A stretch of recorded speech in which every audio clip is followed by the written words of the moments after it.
halfway through spring practice. I think we made some progress. Wasn't really pleased with Saturday too much, but today we were in shorts, but I thought we were better just mentally, scheme-wise, fundamental-wise. I think we took a better step today. So we're going to practice again Wednesday, then again Thursday, and then they'll be gone for a week for spring break. You said you wanted to add a receiver. I'll admit I didn't expect it in the middle of spring practice. Oh, yeah, with Preston? Yeah, tell us how the Preston Fox situation came about. Yeah, I got a call that he might want to come back, and I'm like, and I knew about him a little bit, just looking at last year. I thought he was out of eligibility. Didn't realize he had another year. And then I said, he called me and I said he wanted to talk about coming back. I said, sure. So we came over. We met, and I said, I'd love to have him. He's a good football player. I think all his teammates loved him, and it's good to have him. I think he's a guy that can help us, I think, in all our receiver positions because he's a smart guy. So he got his second practice in today, and he'll be ready to go full pads next week or Wednesday, I guess. So in addition to the other news, you hired a running backs coach. Yeah. So how did that process work, and then why is he the right guy outside the resume that we all can read? Oh, because his what he's done in the past, I've known him and known of him for a long time. He's worked for a lot of people that I respect, and I talked to a few about him. And I kind of felt I needed another veteran presence. I have some really good young coaches, but I need another veteran presence, and so it's good to have Larry on board. He'll do a great job with our running backs. The transfer running backs coming along? Getting better. Still getting in shape. I think all of them are the tempo's a little bit different for them. Ty Edwards has made a big step from when we first started practicing to now, and he's a 235-pound big guy that can run and can get downhill. So he's been pleased with his progress. L.J. Turner's another new young guy I think has made some flashes. Hubbard has done a good job. We may get Jaheim back for the last part of spring practice, so that's a good thing as well.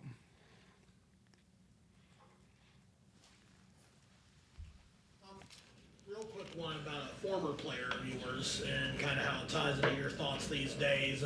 Pac-Man Jones recently did this interview with Deion Sanders where he talked about evading drug tests in the NFL days. Yeah, what's that got to do with the price of tea in China? I don't know about the tea in China, but last year the NCAA did get rid of cannabis on the banned substance list. It's legal in a number of states nowadays, including medically in West Virginia. How are your thoughts these days regarding the use of cannabis in college athletes? Ooh, deep question on a my thought before, and I told this, I guess, wasn't that NCAA rule? Just happened like Last summer, I yeah. believe, Well, I tell them before, my rule before is like, I know some people say it's good for you or it's not good for you or what have you. And I said, when it was against the rules, you can't do it because it's against the rules. It's like jumping off sides. Jumping off sides is against the rules, so you can't do it. Smoking marijuana, it was against the rules, so you can't do it. So that was the end of the story. That's how we do it. Now, if it's not against the rules, I don't know, then I'm not knowledgeable enough to know whether it can hinder your performance or if it leads to other stuff. I don't know all that. I just know if it's like if you do anything in excess, the same way with alcohol, right? If you do anything in excess, it's probably not good for you. So I would hope our guys are more focused on, getting their education, playing big-time football, being a good teammate, and not worried about getting high. You mentioned, sorry. Go ahead. You mentioned, getting more speed, on the roster. Now that you've watched some practices, where are the spots you feel like that's kind of the biggest need? Everywhere, every position. We got to get faster.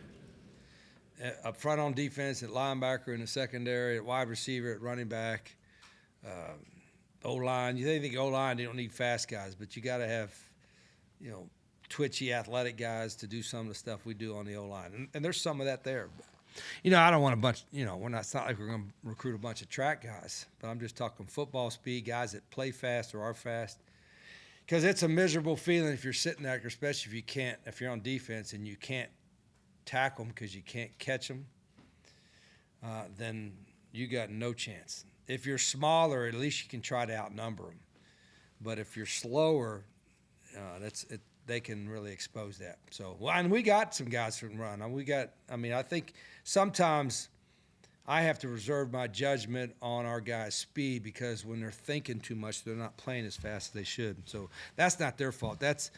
We as coaches got to get them to play faster. You know what I mean by teaching them. So probably some of our hesitation or whatever is due to learning, I think. But once we get all that done, then we can at least play faster, I think.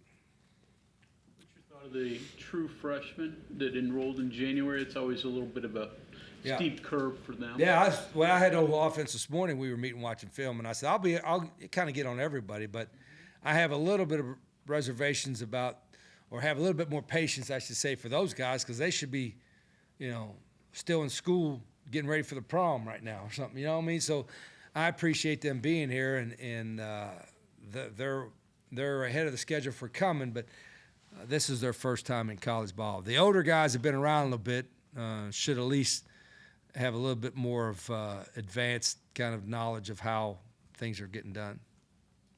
Any further developments in the quarterback room so far? Any further thoughts from earlier this spring? No, it's good. I do think they've gotten better each day. It's kind of you see a couple guys like one day takes a good step, and another guy it's another couple groups, and we're repping. I think Rhett's repping all 6 of them. I think we got to basically come down to get 4 reps toward the end of spring, 4 guys, but they've done it. I like the room. I think they're all really conscientious. I think they've gotten better. And it's some really good competition in that room. I mean, legit. It's not just a makeup competition, but the veterans we have, if you want to call it veterans, have been around a little bit, which is really Nico and Jalen, have done a good job. But Max has got some skills, and I've been really impressed. I said earlier with Scotty Fox. I think he's got a great future. So we're good there. Like Jalen's able to be 100% of what he was a couple years ago. He's coming off of an injury-plagued season. Yeah, I don't see any injury or medical thing is slowing him down. He looks 100% for that. We're going to get Rhett here in a couple minutes. How do you feel he's grown as a coach from kind of first stepping into it to now? Well, now he's the quarterback's coach in the big FBS program. Yeah, and he's been like, he was probably like almost like a player coach when he was playing because he knew the system so well. I mean, he was helping us coach then. So the last couple years, obviously being on the field, being on the box, helping call plays, being in the quarterback's headset, that was a great experience. I think the biggest thing that's new for any of the young guys is the recruiting aspect of it, evaluation and recruiting. And, he's also spent a couple years in business world trying to recruit people to spend big money with his company. And that's probably a harder sell than trying to get a quarterback in. So he's doing a great job recruiting. And people say, well, you're biased to him because he's your son. You're damn right. Yeah, I mean, but he knows this. I think if there's anybody in the country that knows the system better than anybody else, would be better as him. I don't know if he doesn't know better than me, but he's right there with it. So I'm very proud of him and what he's bringing to us. So you talk to family a lot, different than you talk to, say, your boss, but you're both. Yeah. How is that dynamic? Is there times where like you're in the meeting room and he might talk to you like your dad? He's like, come on, Dad. Yeah, that's a fair question, but it's weird because it's never not like that. Even though, I can remember the first time I crawled all over him and when he was playing, and I don't know what it was. Maybe he was late throwing the ball in the seam or something, and he started laughing. I'm like, that's not the reaction I was expecting. But he said, hey, I knew it was coming. So, I kind of get on the coach. It's probably too much, but I'm on him as much as anybody else when it's warranted. But it is different being a coach's kid. It's like, Raquel and Rhett. The advantage is they haven't been around it their whole lives. They know exactly kind of how it's supposed to look, or at least kind of how we like to do things. And it actually has really been beneficial to help any of the new staff come in like, hey, what are we supposed to do here? What are we supposed to do? Both on and off the field. The whole running of the organization, those two and my big fella Dusty are the three that kind of know it the best as far as developing the organization. There's a lot of coaches though that have admitted that sometimes they're harder on their son than everybody else, just either to make him prove himself or whatever. Would you say that? I don't is know. Fair? Or do you think you were like that when he first was starting out? I don't know about it. I think naturally they probably did more to try to prove their worth. You know what I mean? I know it's like Raquel was at Jack State. She wasn't just doing social media and the graphics and all. She was making the highlight tapes every week for the team, and stuff that she had never done before. That's really a video person's job, but she knew how to do it or how I wanted it done. And so that's the neat part is they'll do more outside what they have to do normally because they know it needs to be done. So I don't necessarily mean it's been hard on, but I think I wanted them to. They have to choose their own path, what they want to do, and every decision. I've said this before. Every decision I make, whether it's with players or coaches, staff-wise, whatever, is does it help us win? And if it does, then I'll do it. If it doesn't, I'm not going to do it. And it's as simple as that. Back to quarterbacks, we know you guys run up tempo. Is there any scenario where a quarterback would have any freedom to audible or make any calls at the line of scrimmage? Yeah, they're doing some of that now. Not really changing the play, but there are parts of plays where they can adjust to a little bit, and that's part of learning the system. And so, as much as say we call the plays, we do, but there's a lot built into every play where there's a quarterback can adjust the play a little bit. Now it's easier because we can actually, Rhett's in the headset, he could tell them what to do coming up. But I want them this spring. At some point, may not probably get this spring, but there'll be some point probably in fall camp where I'll let them call the plays for a series and just so they can feel that a little bit. And I think that helps them learn and grow a little bit. But inevitably, they have a pretty good sight line, but the guys upstairs have a better view of everything than anybody on the field. Would each quarterback have that opportunity in the fall, or is that Well, if I trust them. If I don't trust them from the standpoint of, hey, it's 3rd down and 5 and the ball's in the 23-yard line going down the fourth quarter in a tie ball game, they ain't calling it. But I like to get to the point where they can anticipate what's going to get called or they can anticipate the check that's coming. And we'll get to that. I think, again, we do too much as coaches. We sit around a meeting all day and we come up with all these fancy plays, and we really should get it to the point where executing, the execution is more important than the call. Going back to your son, did you groom him to coach? I mean, was that in your mind to groom him to coach? And what was the conversation like when you guys finally sat down and said, "This is where I'm going"? Yeah, I always kind of thought this, because he's such, he's never made a B. He's got a master's degree in business. I mean, I'm smart. And so I always thought he would be a natural coach, especially his demeanor was better than mine. He's a lot. He doesn't trigger angry as much as I do, but he can. He'll get feisty too. But so after he got his master's degree and all that, I asked him, "So what do you want to do? You want to be a coach and start off as a GA or something like that?" And he said, "I think." He wanted to try his own thing in the financial world. He got master's degree in business. So he did that for a couple of years and was doing really, really well. But I always was kind of poking at him, because he would still come and watch games. And when he came to a games, he'd sit in the press box, whatever. And, this is a couple of years ago. I said, I said, "You're doing good, but do you really like what you're doing?" "Yeah." I said, "Do you think you'd like it better than if you were coaching?" "I don't know about that." And I said, I don't know how much longer I'm going to be in it. I said, "You have one advantage that you got kind of connections to get, started. You got a little better connections than I did when I got started. So, at some point you're going to, if you want to get into coaching, you're going to have to make a decision sooner rather than later." And then he made a decision. It's been great. I mean, knowing the quarterback part and the system and all that. And he said, "Well, I've never recruited before." And I said, "Well, you have. You were just recruiting people to pay money, in your last company." And I said, "Now you're going to recruit." So he's really jumped into recruiting, and I knew he would be good at it. So it's been fun to watch that. Is that the only similarity that there is between coaching and the business world in terms of the recruiting and the getting people to buy in, or what other similarities? Well, it's like every manager, like a coach is like a manager in business, has to work with a lot of people and be able to get along with them and try to get the best out of them. If you're a boss, then you got to work with them and also try to get the most out of them.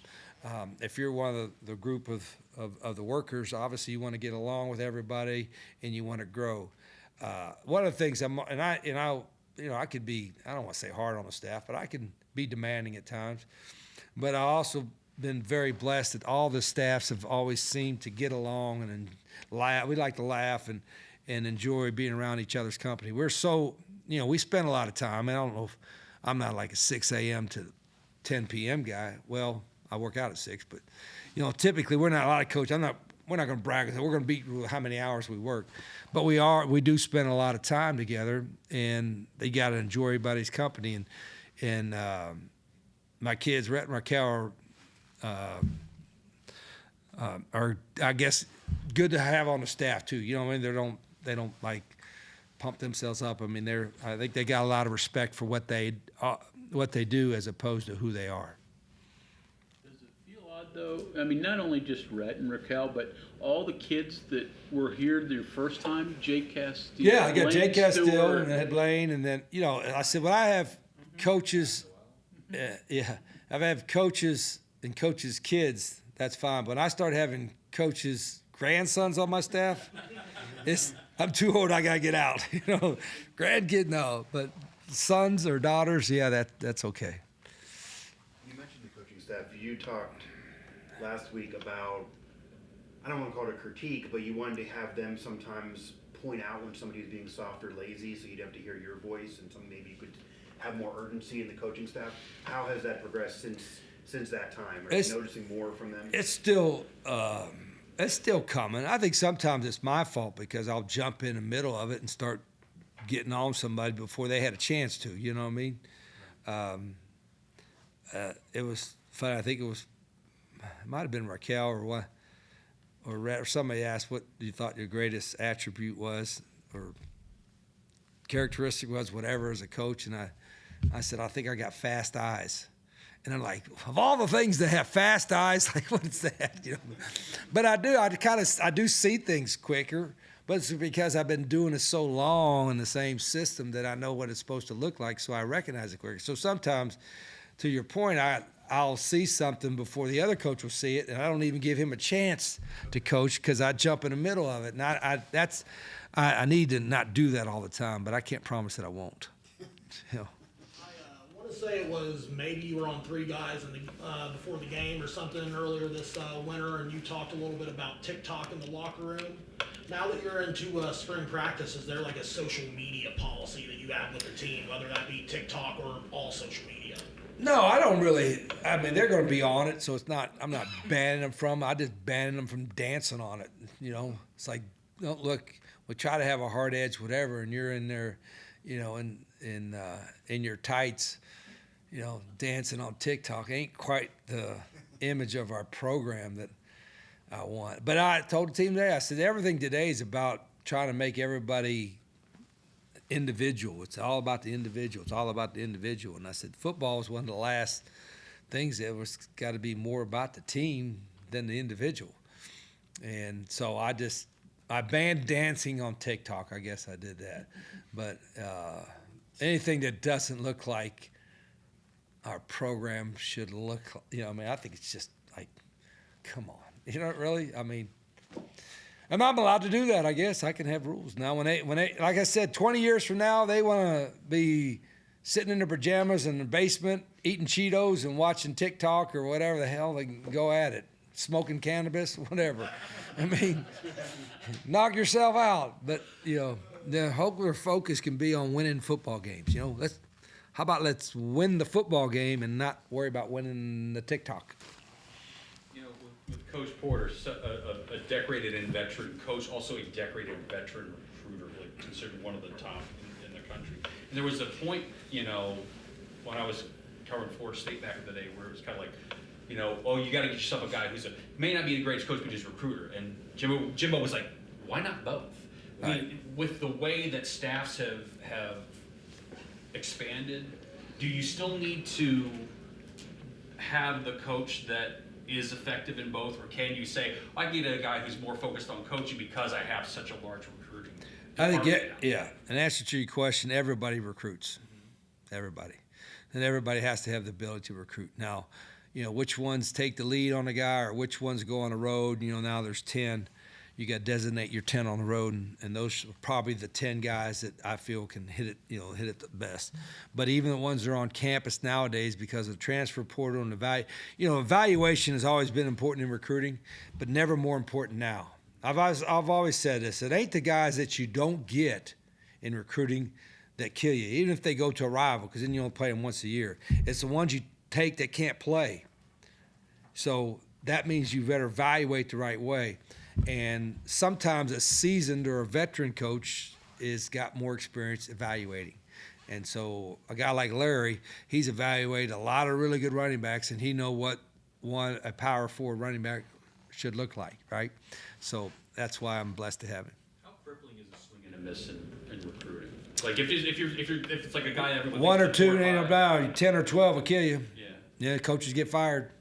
You better, and all positions are important. You better hit it on the quarterback, right? If you watch it in the NFL, you better have more than one. You better have 2 or 3, and those 2 and 3 better be able to play and win. But you can't have too many misses, and sometimes it's harder now, and it's more urgent now because of the portal, what have you. I mean, there's a stat, right? I saw that we had the most new players in college football, whatever. Yeah, we ain't done yet. There's going to be more. So whatever that 59 might be at 70 or something. I hope. And so the roster's still evolving, and I hope there's not too many more, but that's probably where we're at in college football till there's some sensibility with these portal stuff going on. Okay, we have time for one more question, Mike. Rich, with your fast eyes, this learning experience for your staff you've been talking about, but is it a task for you because you have twice as many coaches? You got to keep an eye, and they're all doing different things. Yeah, it should be easier, shouldn't it? You know what I mean? I think so, right? I have more guys to watch them, so part of the. But you got to watch them too. A part of that is it gets kind of so rushed right now because we really hadn't had time because we was recruiting and portal, and then spring ball came up. Is we'll have a little bit more time in May and June for everybody to be clearly locked in on what their duties are. I've got a really lot of talented people, talented coaches and staff. But I'll have what I call my coaches meetings, and we'll sit down for 3 or 4 days and we'll go through the whole program and what everybody's jobs and responsibilities are, and so it's clearly defined. Right now, they're all over the place, and I haven't managed it as well as I can, but I'll get that fixed in May. Is it a transition for you having so many more eyes on the field? Well, but it started that way at Jack State. It started evolving that way when I was at Arizona too, and then the last 4 or 5 years, it's grown, and now, of course, the NCAA rule says you can have as many coaches as you want. So I think you can have too many because they get too many voices, but it's shaping up good for us. Okay, thank you very much. All right. Joe. Thank you.